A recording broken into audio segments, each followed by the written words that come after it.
Chụp số đó kia, và cùng một can video thứ mấy, ngày nay nhóm một hai này đó kia âm pi rồi bị cả bài chạy rụp hiệp tại mũi cho tao không tràn shape nó không Microsoft Office PowerPoint. Cả phơi rồi biết nâng cứ chia chùm núi đầm bay chui design chui ra chana ao slide bỏ dưỡng can tại miền phía tiệt tiền. Toàn chân có mọi card value dưỡng từ mưa pi biết phơi với đó kia.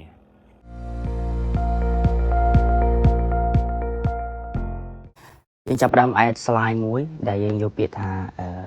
blank តោះនេះ blank slide ដើម្បីយើងងាយស្រួលបន្តមកទៀតយើងមានរូបភាពនៅនឹងស្រាប់យើងចាប់ផ្ដើមគូ shape អញ្ចឹង shape អ្នកទាំងនេះចង់បានតម្រង់បែបណាក៏បានដែរជាទូទៅអាហ្នឹងគឺយើងធ្វើដូចគ្នាទេអញ្ចឹងដល់ថាឥឡូវខ្ញុំយក shape ហ្នឹងមកហើយគូអូខេអញ្ចឹងធ្វើតម្រង់ដូចដែលខ្ញុំបានធ្វើខាងលើសុំទោសយើងវិលមកសេរីតាមដែលអីដែលអ្នកទាំងនេះចង់បានបាទអូខេយើងបើសិនជាយើងចង់បានប៉ុនគ្នាយើង copy វាមកបាទយើងសេរីមកតាមជាទូទៅអ្នកទាំងនេះបើសិនជាអ្នកពិបាកក្នុងការសេរីអាបន្តិចបន្តួចប្រហោងកន្លែងចន្លោះប្រហោងបន្តិចបន្តួចនេះអ្នកទាំងនេះអាចប្រើ row key បានយើងប្រើ row key ទៅលើទៅក្រោមជួយស្ដាំមកទៅយើង copy វាតែមក Ctrl C Ctrl V ទៅមកអ្នកទាំងនេះត្រូវប្រកាសថា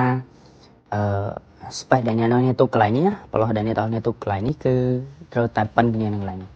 អញ្ចឹងយើងធ្វើទាំងម៉េចឲ្យវាស្មើគ្នាអូខេអញ្ចឹងឥឡូវយើងបាន shape នឹងហើយអ្នកទាំងនេះឥឡូវយើងបាន shape នឹងហើយយើងចូលមក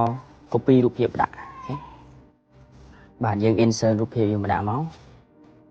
អូខេឥឡូវយើង insert រូបភាពយើងមកដាក់ដើម្បីអ្នកទាំងនេះមើលឃើញ shape របស់យើងអ្នកទាំងនេះត្រូវតែសិនរូបភាពហ្នឹងត្រឡប់ទៅក្រោយ shape វិញសិនណាអ្នកទាំងនេះអញ្ចឹងយើងចុចមកស្ដាំយើងយកពាក្យថា send to back អូខេអញ្ចឹងនៅពេលយើង send to back ឃើញរូបភាពរបស់យើងវាលេចទៅផ្ទៃខាងក្រោយតើអូខេឥឡូវយើងបាន send រូបភាពទៅផ្នែកខាងក្រោយនៃ shape របស់យើងហើយអញ្ចឹងជំហានបន្ទាប់គឺអ្នកទាំងនេះត្រូវ select shape ហើយនឹងរូបភាពទាំងអស់តែម្ដងអ្នកទាំងនេះអាចចុច Ctrl A ក៏បានអ្នកទាំងនេះអាចចុច Ctrl លជាប់ហើយយើងចុច select លើរូបភាពមុន select លើ shape អូខេយើង select លើរូបភាពមុនហើយយើង select លើ shape អ្នកទាំងនេះចាំបាច់ត្រូវតែ select លើរូបភាពមុនណាអ្នកទាំងនេះព្រោះយើងចង់កាត់រូបភាពដើម្បីចូលឲ្យចូលនៅក្នុង shape បើអ្នកទាំងនេះ select លើ shape គ្រប់រូបភាពគ្រប់ទម្រង់នេះវានឹង load ទៅកាន់ពើរបស់ shape ហ្នឹងឃើញទេអ្នកទាំងនេះអញ្ចឹងអ្នកទាំងនេះត្រូវ select លើរូបភាពមុនសិនអញ្ចឹងដល់ពេលយើង select ហើយយើងចូលទៅកាន់ save formats អ្នកទាំងនេះកន្លែងមកមើលខាងឆ្វេងយើងឃើញពាក្យថា merge shape អញ្ចឹងយើងនៅក្នុង merge shape វាមានច្រើនទម្រង់វាមាន combine វាមាន fragment វាមាន subtract intersect អីស្អីអញ្ចឹងទៅអញ្ចឹងត្រង់កន្លែងហ្នឹងគឺយើងត្រូវយក fragment យើងត្រូវយក fragment អញ្ចឹងដល់ពេលដែលយើងយក fragment ហើយអ្នកទាំងនេះឃើញវាបាត់ពើនៃ shape របស់យើងហើយរូបភាពរបស់យើងគឺវាបានមើលចូលគ្នាជាមួយនឹង shape ហ្នឹងហើយអញ្ចឹងចូលដល់កន្លែងហ្នឹងគឺជាកន្លែងដែលអ្នកទាំងនេះត្រូវលុបវាអញ្ចឹងយើងចង់លុបអាណាតើយើងចង់រូបភាពយើងចង់ទុករូបភាពដែលនៅក្នុង shape នេះត្រូវទេយើងចង់ទុករូបភាពដែលនៅក្នុង shape នេះអញ្ចឹងយើងចុចលើកន្លែង slash ហ្នឹងមកអូខេយើងចុចលើកន្លែង slash ហ្នឹងមកហើយយើងចុច delete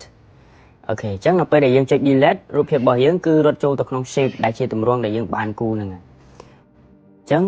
វីដេអូហ្នឹងគឺមានតែប៉ុណ្្នឹងអរគុណច្រើនសម្រាប់ការទស្សនាជំរាបលា